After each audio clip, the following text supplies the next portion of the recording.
बिस्मिल्लाहिर्रहमानिर्रहीम नहमदुहु व नुसल्ली व नुसल्लिमु अला रसूलिहिल करीम। फ़लस्तीन का मसला इस वक्त पूरे ज़ोरों पे है और दुनिया में कुछ थोड़ा बहुत भी दर्द दिल रखने वाले लोग इसराइल को लानत मलामत कर रहे हैं। इसमें बहुत सारे गैर मुस्लिम भी शामिल हैं। अच्छी बात है, इंसानियत की हमदर्दी के लिए अगर कुछ लोग खड़े हो जाएं। और पहली दफ़ा हुआ कि यहूदियों का एक तबका भी इसराइल के ख़िलाफ़ एहतजाज कर रहा है। अमेरिका में, बरतानिया में, यूरोप के मुल्कों में बड़े बड़े एहतजाज हो रहे हैं कि इसराइल का ये जुल्म बंद करवाया जाए। पाकिस्तान में मुख्तलिफ़ सियासी जमातें फ़लस्तीन की हिमायत में मुज़ाहरे कर रही। जमीयत उलमाए पाकिस्तान, जमात इस्लामी, जमीयत उलमाए इस्लाम, तहरीक लब्बैक पाकिस्तान, इदारा सिरात मुस्तकीम। तहरीक लब्बैक ने कल 5 नवंबर को तूफ़ानुल अक्सा के नाम से मिलियन मार्च रखा है, फैज़ाबाद से डी चौक तक। और फैज़ाबाद और डी चौक अभी तक काजी फ़ायज़ ईसा साहब को नहीं भूला। फैज़ाबाद में अमीरुल मुजाहिदीन मौलाना खादिम हुसैन रहमतुल्लाह अलैह ने जो धरना दिया था, उसके ख़िलाफ़ काजी फ़ायज़ ईसा साहब ने जो फ़ैसला दिया उसे नाफिज करवाने के लिए उन्होंने दोबारा उस केस को 7-8 साल बाद फिर खोला हुआ है और तलबियाँ हो रही हैं। तो लोग ये समझ रहे हैं कि ये जो फ़लस्तीन की हिमायत में मार्च कर रहे हैं लब्बैक वाले, काजी साहब शायद इसमें भी रुकावट बने। तो जिसका माना ये होगा कि हाफ़िज़ साद हुसैन रज़वी बमुकाबला काजी फ़ायज़ ईसा ये मैच पड़ने लगा है। देखते हैं इसका फ़ैसला क्या होता है। काजी साहब इस वक्त काज़ी उल क़ुदा हैं, चीफ़ जस्टिस ऑफ पाकिस्तान। उनको चाहिए कि थोड़ा सा अपने जज्बात पे कंट्रोल रखें और जब वो फ़ैसला सुनते हैं तो उस वक्त कोई ऐसे कमेंट्स ना दें जिससे उस वक्त जो वहाँ नहीं है उसकी दिल आज़ारी हो। अभी तक जब से मियाँ साहब वापस आए हैं, काजी साहब ने अपनी किसी डिस्कशन में उनका ज़िक्र नहीं किया कि उनको रिहाई कैसे मिल गई, जेल क्यों नहीं गए। सुप्रीम कोर्ट के फ़ैसले, सुप्रीम कोर्ट ने उनको सज़ा दी हुई थी और वो बाहर फिर रहे हैं और अदालतों से उनको ज़मानतें मिल रही। काजी साहब उस पर नहीं बोले, लेकिन काजी साहब को रह रह के याद आते हैं डॉक्टर ताहिर अल क़ादरी साहब कि वो कनाडा से आ जाता है, आके यहाँ सारा कुछ हलचल मचा के नुकसान करके फिर चला जाता है। उसको टिकट कौन देता है, ये है वो है। तो काजी साहब को काश ये याद भी आ जाता कि इसी सुप्रीम कोर्ट के सामने खड़े होकर मौलाना फजलुर रहमान, मरियम नवाज़ और PDM की जमातों ने चीफ़ जस्टिस के ख़िलाफ़ ऐसे नाज़ेबा नारे लगाए थे जो बयान नहीं किए जा सकते। उसकी वीडियो सारी मौजूद है, लेकिन उनके ख़िलाफ़ उस वक्त ना दफ़ा 144 लगी, दफ़ा 144 लगी हुई थी। उनसे कहा गया कि यहाँ आप नहीं कर सकते। उन्होंने कहा हम करेंगे, इसलिए कि वो उस वक्त हुक्मरान थे शहबाज साहब, उनको कोई रोक नहीं सकता था। नहीं रोका। सुप्रीम कोर्ट ने भी उस पर कोई एक्शन नहीं लिया, लेकिन सुप्रीम कोर्ट बाकियों के लिए, बाकी जो 7-7 साल पुराने केस जो हैं उन पे भी एक्शन के लिए तैयार है। और जो बिल्कुल अभी ताज़ा केस सुप्रीम कोर्ट के बाहर मुज़ाहरा किया गया, एहतजाज किया गया।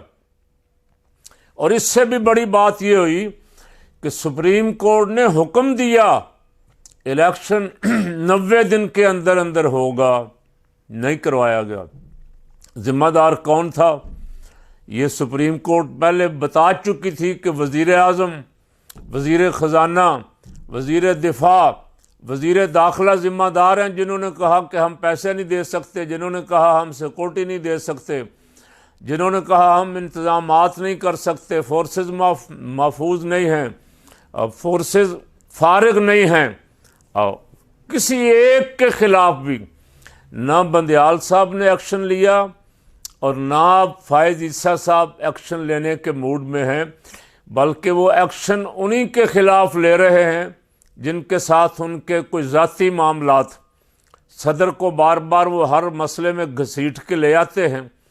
उन्होंने सदर को तो डांट डपट की, लेकिन इलेक्शन कमिश्नर को कुछ नहीं कहा। उनको तो चाहिए था, जो उनसे तवक्कुआत वाबस्ता की हुई थी कौम ने, कि वो जिस दिन ये केस लगा था उसी दिन उसी वक्त खड़े खड़े इलेक्शन कमिश्नर को फारिग करते, इसलिए कि इलेक्शन करवाने की जिम्मेदारी इलेक्शन कमिश्नर कहता था मेरी है, मैं सदर से मुलाकात भी नहीं करूँगा। और वजारत कानून ने कहा सदर का इख्तियार नहीं है, इलेक्शन कमिश्नर का इख्तियार है। दोनों को कुछ नहीं कहा गया। काजी फायज ईसा साहब ने उनको फिटे मुंह भी नहीं कहा, बल्कि ये कहा कि ये तारीख पक्की है, अब इसमें कोई रद्दोबदल नहीं होगा, लेकिन मीडिया इस पे गुफ्तगू नहीं कर सकेगा। कोई मीडिया एंकर, कोई तबसरा निगार, कोई तज्जिया निगार इस पे गुफ्तगू ना करे, पाबंदी है। अगर किसी को गुफ्तगू करनी हो तो वो जाके अपनी बीवी से करे। ये काजी साहब का फरमान जो है ये सोशल मीडिया पे मजाक बना हुआ कई दिनों से, जिसका एक माना ये लिया जा रहा है कि सीधा सीधा मीडिया पे पाबंदी लगाई जा रही। अगर मीडिया पे पाबंदी लगा दी गई, इसका मतलब है कि इलेक्शन के नताइज अपनी मर्जी के जमा किए जाएंगे और अपनी मर्जी के इलेक्शन रिजल्ट अनाउंस किए जाएंगे।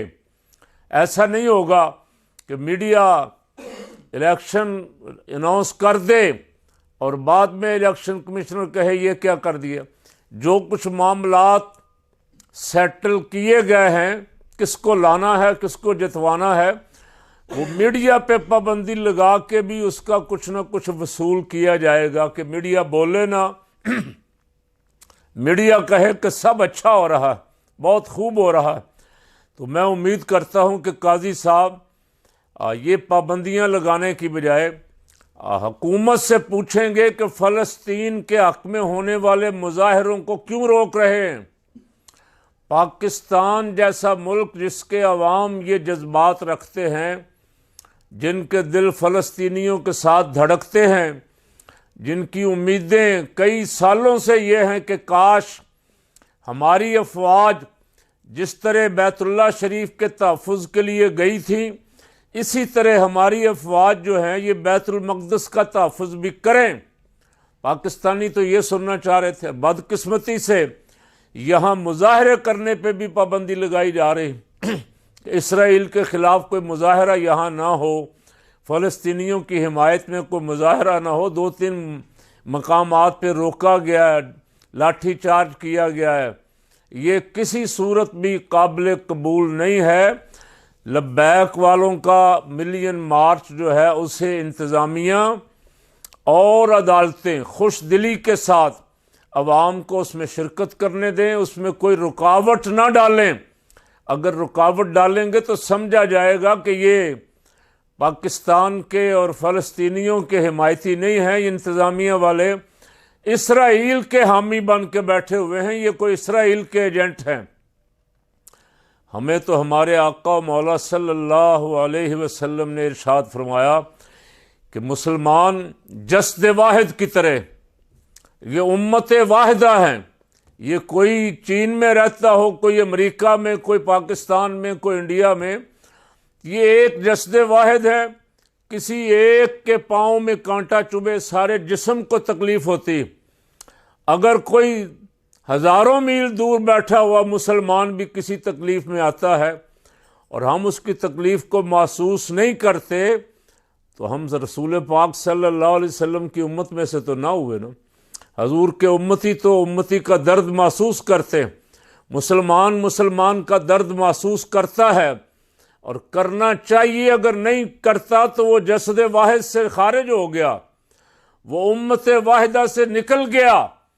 इसलिए भी कौम को, हमारे हुक्मरानों को चाहिए कि ये तालीम दें कि कौम के जज्बात ये होने चाहिए कि कौम अपने फ़लस्तीनी मज़लूम भाइयों के साथ, उन छोटे छोटे बच्चों के साथ जिन पे जुल्म हो रहा है, उनकी मदद के लिए तैयारी करे। ना ये कि उनके हक़ में होने वाले मुजाहरे भी रोकने की कोशिश करें। तो मैं उम्मीद करता हूँ, नंबर एक तो ये, और नंबर दो, दूसरी आखिरी बात, अहम बात करने से पहले एक ऐलान भी समाअत फरमा लें। हमारा दूसरा चैनल जो है हक़ की आवाज़, उस पे कायद मिल्लत इस्लामिया हज़रत मौलाना शाह नूरानी सिद्दीकी रहमतुल्लाह अलैह का एक बहुत ज़ोरदार, बहुत शानदार बयान इलेक्शनों के बारे में, कि इलेक्शन में एक मुसलमान की ज़िम्मेदारी क्या है, उससे क्या करना चाहिए, वो उस अपने हक़ की आवाज़ चैनल पे वो बयान चल रहा है। आप लाजमी उसे देखें ज़रूर, चूँकि इलेक्शन के दिन है, आपका सीना रोशन हो जाएगा, आपको पता चलेगा कि हमें क्या करना चाहिए, और अगर हम अपना फ़र्ज़ अदा करेंगे तो उसके नताइज क्या होंगे।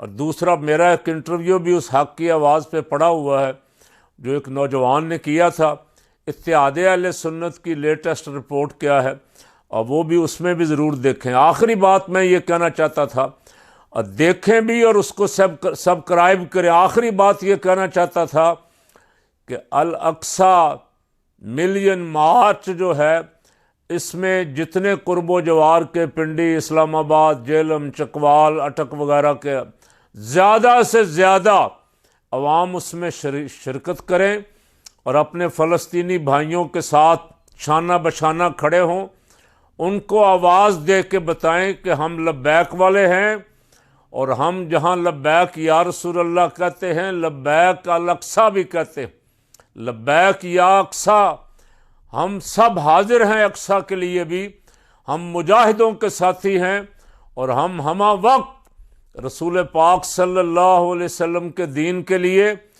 हरमैन तय्यबैन के तहफ़्फ़ुज़ के लिए, बैतुल मक़दस और मस्जिद अक्सा के तहफ़्फ़ुज़ के लिए हमारी जान, माल, औलाद सब हाजिर है। अल्लाह पाक हमें इसकी तौफ़ीक़ अता फ़रमाए।